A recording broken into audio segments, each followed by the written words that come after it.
Hi everybody, welcome back. We're on the third video tutorial for the cool cat cowl, and I have a correction to make. I said on the second video that you're going to have a total of 20 stitches for the cast on, and hopefully you are following the pattern which has the correct amount of stitches, which is 15 total and not just the video tutorial.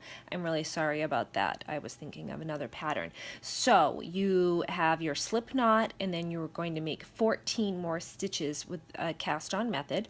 So 15 stitches total. Okay, so moving on. Now let's get to the knitting part. This is the fun and the easy part, which is very similar to the cast on and even easier, you will find. So you're going to start by doing the same thing you did to cast on your stitches. Your right hand needle, so this is what you have, except I've knit a few rows here, so you'll just have your one little cast on row. So make sure you're holding this straight down. Keep your working yarn here.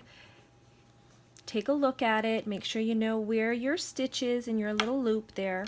Take your right hand needle and do what you did before for your other stitches that you cast on. Go front to back through the loop. Make an X, just like you've been doing so far. Everything's the same. Counterclockwise. Pull to your abdomen so you have your loop here. Now stop. Instead of transferring this loop onto your left hand needle, you're going to just pull off and keep it on the right hand needle, but you're pulling part from the left hand needle off. So let's do that again. And you've just knit one stitch.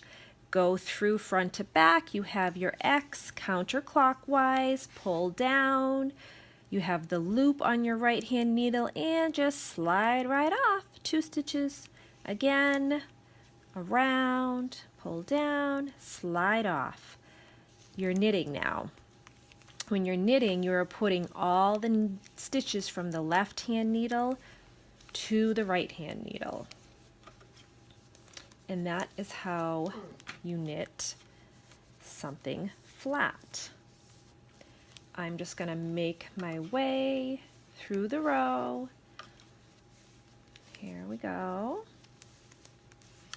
I know I'm going a little faster than you'll be able to, but I just want to show you the end and starting up the next row. There we are. And we're just doing plain knit stitches. This whole pattern is just plain knit stitches. No purling, no increasing, no decreasing. So here's your last one. Hooray! You did one row. Hooray! So now you're going to turn it around so you can knit again. So you're like, well, what do I do with this? Everything's different now. Just give it a turn. Get it to what it looked like before with your working yarn at the tip. Give everything a little tug down, look at it, make sure it looks okay. Pull this down here so you can see where to go in with your right needle and knit another row. I'm going to just knit across again. And I'm doing it a little different here. That's continental knitting, where you hold it in your left hand. And actually, I'll switch back to the English method because that's how I learned, and I switched to continental a few years ago. But for the sake of a beginner class here, we'll just stick with the English method.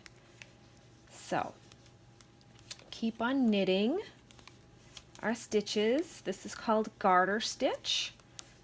When it's all just knitting, if you were knitting and purling on the other side, it would make those pretty little V's that are smooth, and that's called stockinette stitch. So here we go. So keep on knitting and follow the pattern, and I will see you again soon.